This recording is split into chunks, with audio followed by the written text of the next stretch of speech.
Hey everyone, welcome to the UPSC mentor. आज हम वापस आ चुके हैं अपने 10 मिनट सीरीज़ के साथ, जहाँ पे मैं रोज़ के इंपॉर्टेंट न्यूज़ आर्टिकल्स आपके साथ कवर कर रही हूँ। आप देख सकते हैं ये जो दूसरी सीरीज़ से अलग है, जहाँ पे आपके 30 मिनट्स जाते हैं या फिर आपके यहाँ पे 1 आवर तक चले जाते हैं बस न्यूज़पेपर को कवर करने के लिए। यहाँ पे हमारा एम ये होता है कि हम स्टूडेंट का कम से कम टाइम लें और इंपॉर्टेंट न्यूज़ जो भी है, जो आपके प्रीलिम्स में यूज़ हो सकती है, आपके GS 1 2 3 4 में यूज़ हो सकती है, वो सब मैं जो है यहाँ पे आपकी 10 मिनट्स में कवर करा दूँ। अगर आपको इनिशिएटिव पसंद आ रहा हो तो प्लीज़ चैनल को सब्सक्राइब कीजिए, वीडियो को लाइक कीजिए। और मैं एक चीज़ और बता देती हूँ, अगर आपको यहाँ पे ऐसा लगे कि मैंने कोई न्यूज़ आर्टिकल कवर नहीं किए, तो वो मैंने पक्का लास्ट डे के न्यूज़पेपर में कवर कर लिया होगा। जैसे आज के न्यूज़ आर्टिकल में फिर से अनिल अंबानी के केस के बारे में आया था, जो उनका मनी लॉन्ड्रिंग केस था। अब वो मैंने आज के पेपर में इसलिए नहीं कवर किया क्योंकि ऑलरेडी 2 दिन पुराने पेपर में जो था, मैं इस पूरे न्यूज़ को होलिस्टिकली कवर कर चुकी थी। तो अगर आपको ऐसी कोई भी न्यूज़ लगे तो आप जो प्रीवियस ईयर के पेपर्स को अगर आप रोज़ मुझे फॉलो कर रहे हैं तो आपको मिलेगा कि मैंने सारी न्यूज़ जो है कवर कर दी है। अब मैं उस न्यूज़ को आज फिर से इसलिए नहीं कवर कर रही क्योंकि जो अननेसेसरली आपका टाइम वेस्ट करेगा, मैं फिर से उसी न्यूज़ को डिस्कस करूँ आपके साथ। रोज़ इस न्यूज़ के ऊपर कुछ ना कुछ अपडेट आते रहेगा पेपर में और इस तरीके की काफ़ी न्यूज़ आपको मिलेगी। तो मैं आपके साथ बस वो न्यूज़ कवर करूँगी जो आज के पेपर में बिल्कुल अलग है, जो आज से पहले कभी भी कवर नहीं हुई है आज के पेपर में। तो ठीक है, अगर आप मुझे डेली बेसिस पे फॉलो करते हैं तो आपका कोई भी न्यूज़ आर्टिकल नहीं छूटेगा, इस बात की गारंटी मैं ले रही हूँ यहाँ पे। तो ठीक है, हम आज का आर्टिकल देखते हैं। NATO to coordinate arms deliveries in Ukraine. ठीक है, यहाँ पे यूक्रेन रशिया वॉर के चलते जो है अब नाटो जो है यहाँ पे हेल्प करने वाला है यूक्रेन को, ताकि उनके पास जो है आर्म्स पहुँच सके, ताकि वो ईजिली जो है फाइट कर सकें रशिया के साथ। ये आज की हेडलाइन थी, NATO to coordinate regular arm deliveries to Ukraine, most will be brought from US. ठीक है, सबसे ज़्यादा यहाँ पे आर्म डिलीवरीज जो होंगी वो यूएस से आएंगी। तो देखिए यहाँ पे सबसे पहला जो है, हम यहाँ पे न्यूज़ पढ़ लेते हैं। NATO has commenced regular large scale weapon deliveries to Ukraine. ठीक है, the majority of arms estimated at around $500 million as slated to be produce from US. यहाँ पे जो majority of arms up to $500 million तक जो है वो US से आने वाले हैं यहाँ पे। This initiative aims to strengthen Ukraine's defence capabilities against Russia. अब इसके चलते रशिया ने क्या बोला, in response Russia has declared it will not adhere to missile testing moratorium. Russia ने भी बोला कि अगर नाटो आके यहाँ पे यूक्रेन को हेल्प करेगा तो हम भी यहाँ पे कोई भी लॉस को फॉलो नहीं करेंगे। फिर अब हम हिस्टोरिकल बैकग्राउंड देख लेते हैं, क्योंकि यहाँ पे नाटो हेल्प करे तो एक बार हम नाटो का बैकग्राउंड देख लेते हैं। नाटो 1949 में बना था, आर्टिकल 5 के अंडर। रशिया यूक्रेन वॉर जो था वो February 24, 2022 को कमेंस हुआ था। And US and EU have collectively provided Ukraine with $83 billion aid by June 2024, जहाँ पे यूएस ने ही $65 बिलियन तक की एड दी है। अब ये डेटा जो है, इसको आप डायरेक्टली GS2 में बायलेटरल ट्रेड्स में यूज़ कर सकते हैं। जब ऑर्गेनाइजेशंस के बारे में पूछा जाएगा, शिफ्टिंग अलायंसेस के बारे में पूछा जाएगा कि रशिया की अब न्यू अलायंसेस किस साइड है, यूक्रेन की किस साइड है, यूएस की किस साइड है, तो आप डायरेक्टली इस डेटा को कोट कर सकते हैं कि यूएस ने जो है $65 बिलियन तक का हेल्प दिया है यूक्रेन को टिल डेट। और ये हेल्प जो है in the form of arms दिया गया है कि arms system supplied includes HIMARS, Patriot missile, Leopard tanks and various drones.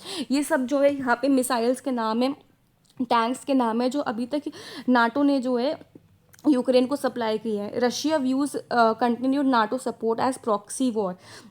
देखिए, पेपर में जो है डायरेक्टली प्रॉक्सी वॉर के ऊपर भी क्वेश्चन पूछा जा सकता है। अब ये प्रॉक्सी वॉर का मतलब क्या होता है, जहाँ पे कोई भी स्टेट जो है डायरेक्टली इन्वॉल्व नहीं होती, बट वो जो है इनडायरेक्टली वॉर में इन्वॉल्व होते हैं। जैसे यूएस है, यूएस यहाँ पे डायरेक्टली इन्वॉल्व नहीं है, बट यूएस जो है यहाँ पे यूक्रेन को हेल्प करके एक तरीके से रशिया के अगेंस्ट जो है वॉर को फाइट कर रहा है। तो इसको जो है हम प्रॉक्सी वॉर बोलते हैं। प्रॉक्सी वॉर के ऊपर डायरेक्टली GS2 में क्वेश्चन पूछा जा सकता है, तब आप यहाँ पे जो है इन सब एग्जाम्पल्स को लिख सकते हैं। और इंडिया का स्टैंड क्या, इंडिया ने जो है अपना न्यूट्रल स्टैंड, स्ट्रैटेजिक न्यूट्रलिटी, इस चीज़ को मेंटेन कर रहा है कि इंडिया जो है कोई भी यहाँ पे किसी की भी साइड नहीं ले रहा है। अब आपके पेपर में किस तरीके से इंपॉर्टेंट है, प्रीलिम्स में नाटो मेंबर्स को आपको याद करना जरूरी है। आर्टिकल 5 आ जाते हैं, टाइप्स ऑफ आर्म सिस्टम, और GS2 में मैं आपको बता चुकी हूँ किस तरीके से आपसे यहाँ पे क्वेश्चन पूछा जा सकता है। अब नेक्स्ट आर्टिकल आ जाता है पोलियो के ऊपर, fake records and vaccine issues blocks eradication. देखिए यहाँ पे क्या हुआ है, WHO का जो था ग्लोबल पोलियो एराडिकेशन टारगेट्स, इसमें कुछ दिक्कतें आई, किसकी वजह से, क्योंकि अफगानिस्तान और पाकिस्तान जो है they remain the only 2 countries with continuous polio transmission. ये 2 ऐसी कंट्रीज बची हैं जहाँ पे अभी तक हम पोलियो ट्रांसमिशन देख रहे हैं। ये चैलेंजेस क्या क्या जिसकी वजह से यहाँ पे पोलियो ट्रांसमिशन अभी भी देखने को मिल रहा है, जैसे कि fake vaccination records, inadequate cold chain management, widespread misinformation are contributing to its resurgence। WHO ने जो है it has reset its eradication target to 2029। अब 2029 पर जो है उन्होंने अपने इराडिकेशन टारगेट्स को जो है रीसेट कर लिया। डायरेक्टली प्रीलिम्स में जो है ये इन्फॉर्मेशन आपसे पूछी जा सकती है। अब बैकग्राउंड क्या है पोलियो का। Global polio eradication initiative was launch in 1988। ये आपको ईयर याद होना चाहिए कि 1988 में ग्लोबल पोलियो इराडिकेशन इनिशिएटिव को लॉन्च किया गया था and it has successfully reduced polio cases bye 99% globally. अभी तक 99% पोलियो केसेस को जो है फाइट किया जा चुका है। इंडिया को जो था पोलियो फ्री डिक्लेयर कर दिया गया था 2014 में with the last reported case in 2011 in West Bengal. Last case जो था वेस्ट बंगाल में था। ये सारी फैक्चुअल इन्फॉर्मेशन आप नोट डाउन कर लीजिए, आपके प्रीलिम्स में डायरेक्टली पूछी जा सकती है। Currently only wild polio virus type 1 remains active as type 2 and type 3 have been successfully eradicated. देखिए type 2 type 3 polio virus completely eradicate हो चुके हैं, बस टाइप 1 वायरस जो है वो वर्ल्ड में बचता है। अभी पोलियो वैक्सीन के ऊपर आ चुका है। पोलियो वैक्सीन को रखने के लिए हमें 8 डिग्री सेल्सियस तक का टेम्परेचर मेंटेन करना होता है, जो पाकिस्तान और अफगानिस्तान नहीं कर पा रहे हैं। अब ये इन्फॉर्मेशन मैंने आपको बता दिया ऑलरेडी, आपको कैसे आपको पोलियो वायरस के टाइप्स पता होने चाहिए, इंडिया कब डिक्लेयर हुआ था, ये सारी इन्फॉर्मेशन आपसे प्रीलिम्स में पूछी जा सकती है। और GS2 में जो है यहाँ पे आपसे पूछा जा सकता है जब हमारे हेल्थ इंफ्रास्ट्रक्चर के बारे में आता है अब वहाँ पे इसे डाल सकते हैं। और GS4 में जो है आपके ethics implications of fake records. देखिए जैसे अभी पता चला है कि पाकिस्तान और अफगानिस्तान जो थे फेक रिकॉर्ड्स मेंटेन कर रहे थे कि हाँ इतने लोगों का वैक्सीनेशन हो चुका है, जबकि ऐसा नहीं था। तो यहाँ पे implications of fake record, ethics of governance, आप इन सब टॉपिक्स में जो है यहाँ पे इस एग्जाम्पल को डाल सकते हैं कि जब इनएथिकली गवर्नेंस चल रहा है तो क्या चीज़ें, इसके इम्प्लीकेशंस क्या क्या हो सकते हैं। अब हमारा नया आर्टिकल आ जाता है फ्लैश फ्लड्स इन उत्तरकाशी। देखिए उत्तरकाशी में जो है फिर से फ्लैश फ्लड्स आ चुके हैं, ये कल ही आए हैं, दैट इज़ ऑन ट्यूसडे। अब यहाँ पे ये न्यूज़ में क्या आया है, यहाँ पे recent cloud burst combined with heavy rainfall triggered severe flash flood in Dharali village Uttarkashi district. The disaster has resulted in combined 4 confirm death and 60 individuals missing. अब यहाँ पे रेस्क्यू ऑपरेशन हुआ है जो इंडियन आर्मी ने किया और NDRF ने किया है। The flash flood caused extensive damage washing away shops, hotels, homes. ठीक है, जो डैमेज ये जनरली यहाँ पे करते हैं। देखिए आप इस तरीके की पिक्चर देखिए, कितनी डरावनी पिक्चर लग रही है यहाँ पे, किस तरीके से घरों को, होटल्स को अपने साथ बहा के लेकर जा रही है यहाँ पे। अब इसका बैकग्राउंड क्या हो सकता है, देखिए the Uttarakhand Himalayas are characterised by a fragile ecosystem making them highly susceptible to natural calamities. अब क्लाउड बर्स्ट की डेफिनेशन क्या है according to IMD, it is greater than 100 mm of rainfall in 1 hour over a 10 kilometre square area. अब देखिए ये जो आपके GS1 में भी आपको हेल्प कर सकता है, आपके GS3 में भी जो है ये चीज़ आपको हेल्प कर सकती है। डायरेक्टली जो है आपसे डिज़ास्टर्स के बारे में जो यहाँ पे पूछा जाता है, तो अगर आपसे क्लाउड बर्स्ट के बारे में पूछा जा रहा है तो आप डायरेक्टली इस डेफिनेशन को यहाँ पे ही लिख सकते हैं। और आप एग्जाम्पल में जो है उत्तरकाशी का ये करंट एग्जाम्पल को लिख सकते हैं कि करेंटली उत्तरकाशी में हमने क्लाउड बर्स्ट का सिचुएशन देखा है। इस रीजन में जो है पहले भी मेजर डिज़ास्टर्स देखे गए हैं, जैसे कि 2013 का केदारनाथ फ्लड्स, 2021 का Chamoli glacier outburst. While Uttarkashi has an average rainfall of 1289 mm, historical record show peak up to 24 mm। देखिए जनरली तो उत्तरकाशी में बस इतना 1289 mm तक रेनफॉल आता है, बट 2400 mm तक रेनफॉल जो है यहाँ पे देखा गया है। इसके रीजंस क्या है, क्लाइमेट चेंज आ जाता है, ह्यूमन एक्टिविटीज़ आ जाते हैं, जैसे कि 4 धाम रोड प्रोजेक्ट है, हाइड्रो पावर डैम्स हैं, डिफॉरेस्टेशन है। तो देखिए इस न्यूज़ को जो है हमने यहाँ पे होलिस्टिकली कवर कर दिया है, इसका न्यूज़ देख लिया, इसका पूरा बैकग्राउंड देख लिया, और इसका मैंने आपको UPSC लिंकेज भी बता दिया कि आपके UPSC में ये चीज़ जो है किस तरीके से आपको हेल्प करेगा।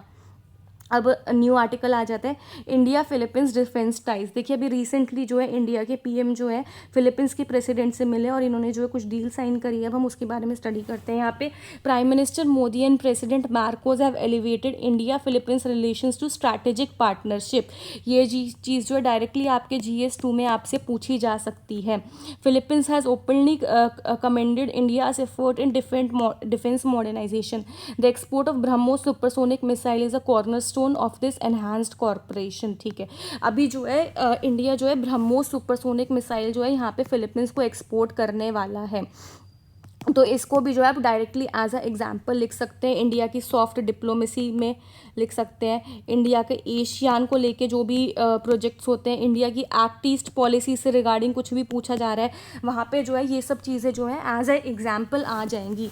अब हम जो है यहाँ पे इसका बैकग्राउंड स्टडी करते हैं। The BrahMos missile is a joint venture between India and Russia with a range of 290 to 400 kilometre, known for its supersonic cruise capabilities. देखिए सबसे पहले आपको ब्रह्मोस के बारे में पता चल होना चाहिए। इंडिया और रशिया ने मिलकर बनाया है, इसकी रेंज क्या है, और ये जो है सुपरसोनिक क्रूज मिसाइल है। डायरेक्टली पेपर में पूछ लेंगे क्या है कि सुपरसोनिक बैलिस्टिक मिसाइल है, नहीं, ये एक सुपरसोनिक क्रूज मिसाइल है। The Philippines finalised a $375 million deal in 2022, making it the first foreign buyers of BrahMos system. देखिए फिलीपींस जो थे इन्होंने 2022 में ही डील जो थी हमारे साथ साइन की थी। This acquisition is crucial for Manila giving China's assertive 9-line claims in the South China Sea. देखिए यहाँ पे क्या हो रहा है, साउथ चाइना सी में चाइना और फिलीपींस की लड़ाई चल रही है, क्योंकि दोनों ही कंट्रीज़ जो है कुछ कुछ आइलैंड्स के ऊपर अपना क्लेम दिखा रहे हैं। तो इसके चलते जो है फिलीपींस जो है अपनी लॉयल्टीज़ जो है इंडिया की तरफ शिफ्ट कर रहा है, क्योंकि इंडिया और चाइना एक तरीके से एनिमी कंट्रीज़ हैं, और यहाँ पे फिलीपींस और चाइना का भी यहाँ पे लड़ाइयाँ चल रही है। तो यहाँ पे हम फ्रेंडशिप देख रहे हैं इसके चलते इंडिया और फिलीपींस के बीच में। India's defence export policy aim to achieve a target of $5 billion by 2025। देखिए अब इंडिया की डिफेंस एक्सपोर्ट पॉलिसी जहाँ पे हमें $5 billion तक के टारगेट्स को अचीव करना है बाय 2025। ये ब्रह्मोस एक्सपोर्ट जो ब्रह्मोस का जो हम एक्सपोर्ट कर रहे हैं टू फिलीपींस, ये हमें इस टारगेट को अचीव करने में हेल्प करेगा। The Asian Philippines as an Asian member is vital to India's act east policy. देखिए मैं पहले बता चुकी हूँ इंडिया की एक्ट ईस्ट पॉलिसी में बहुत ज़्यादा इंपॉर्टेंट है। Growing Indo Pacific defence ties extend to partnership with Vietnam, Indonesia, Australia, Japan. हमने पहले इन कंट्रीज़ के साथ भी पढ़ा है, आज हमने फिलीपींस के साथ इस चीज़ को डिटेल में स्टडी किया है। Kerala to remove back bencher tags in school. देखिए एक इंपॉर्टेंट स्टडी है, केरला ने जो है जो हमारी जनरल सिटिंग अरेंजमेंट होती है स्कूल्स में, जहाँ पे इस तरीके से रोज़ में जो है हम करते हैं, तो केरला ने जो है इंक्लूसिव एजुकेशन को प्रमोट करने के लिए इस तरीके की एजुकेशन को जो है रिजेक्ट कर दिया है, और अब इस तरीके की सर्कुलर सिटिंग अरेंजमेंट होगी ताकि हर एक स्टूडेंट के ऊपर जो है इक्वल फोकस हो और एक इंक्लूसिव एजुकेशन मॉडल बने। तो देखिए Kerala government is implementing a progressive plan to eliminate row-based sitting arrangement. The new classroom design promotes U-shaped or circular sitting arrangements to foster greater inclusivity. This initiative aims to actively remove the social stigma associated with being a backbencher or a passive learner. तो देखिए ये जो है students को जो है उनको ये सब सोशल स्टिग्मा से भी बाहर निकलने में हेल्प करेगा। ये जो आपको GS4 में आप यूज़ कर सकते हैं, जब इंक्लूसिव एजुकेशन के ऊपर आपसे कुछ भी पूछा जा रहा है, या फिर इमोशनली इंटेलिजेंट स्टेप है ये जो है स्कूल का, तो अगर इमोशनल इंटेलिजेंस में आता है वहाँ पर भी इसको जो है यूज़ कर सकते हैं। या फिर एथिक्स आ जाता है, एथिक्स इन गवर्नेंस, ये गवर्नेंस में नहीं एथिक्स इन एजुकेशन में आ जाता है, तो ये वहाँ पर भी आप इसको यूज़ कर सकते हैं। अब बैकग्राउंड क्या है एजुकेशनल रिफॉर्म का, देखिए केरला ने जो पहले से काफ़ी अच्छे एजुकेशनल रिफॉर्म्स किए हैं, तो हम वहाँ पर उसका थोड़ा सा पढ़ लेते हैं। Kerala holds a distinction of being India's top literacy states, जहाँ पे 96% तक लिटरेसी रेट है केरला में। The back bencher stereotype often negatively impact students confidence and overall learning engagement, और ये जो है इन लाइन है नेशनल एजुकेशन पॉलिसी 2020 के साथ, ये जो भी स्टेप लिया गया है, क्योंकि वहाँ पे भी बोला गया कि पार्टिसिपेटरी क्लासरूम्स बनाओ और होलिस्टिक डेवलपमेंट करो। तो अगर आपसे GS2 के पेपर में भी अगर नेशनल एजुकेशन पॉलिसी के बारे में पूछा जाए, उसके सक्सेस और फेलियर के बारे में पूछा जाए, तो आप वहाँ पे केरला की इस न्यू इनिशिएटिव के बारे में लिख सकते हैं। Globally countries like Finland and Japan have successfully implemented circular classroom models. देखिए ग्लोबली ऑलरेडी फिनलैंड और जापान जैसी कंट्रीज़ में हो चुका है। The reform is partially inspired by 2024 Malayalam film Shanti Krishna Shastri. देखिए अब ये आ जाता है role of media in bringing social change. यहाँ पे जो है मीडिया ने जो है एक तरीके से हेल्प किया है इंक्लूसिव क्लासरूम्स बनाने में, क्योंकि मॉडल जो है यहाँ के एडमिनिस्ट्रेटर्स ने जो था इस फिल्म में देखा था, और वहाँ से जो है ये क्लासरूम्स में लेकर आए एक्चुअल में केरला में, तो इस फिल्म से देखा गया। आप इसको भी एज अ एग्जाम्पल लिख सकते हैं। Kerala has a strong track record as pioneer in ICT enabled classrooms and comprehensive mid day meal programs. ठीक है गाइस, देखिए जो पूरा आर्टिकल था ये यहाँ पे जो था हमने कवर कर लिया है। आज के न्यूज़पेपर से जो था जितनी भी इंपॉर्टेंट न्यूज़ आर्टिकल्स थी मैंने सब आपको कवर करा दिए हैं इन डिटेल, आपको उसका UPSC लिंकेज बताते हुए। अब अगर आप कहीं पर भी जाके पढ़ते हैं तो आपको मिलेगा कि वही सब आर्टिकल्स हैं, पुराने आर्टिकल्स को या तो बार बार रिपीट करके आपको बताया जा रहा है, अननेसेसरी स्ट्रेच किया जा रहा है न्यूज़पेपर को। अगर आप इस इनिशिएटिव को डेली बेसिस से फॉलो करते हैं तो आप इंश्योर हो जाएंगे कि आपका न्यूज़पेपर इन डिटेल कवर हो रहा है।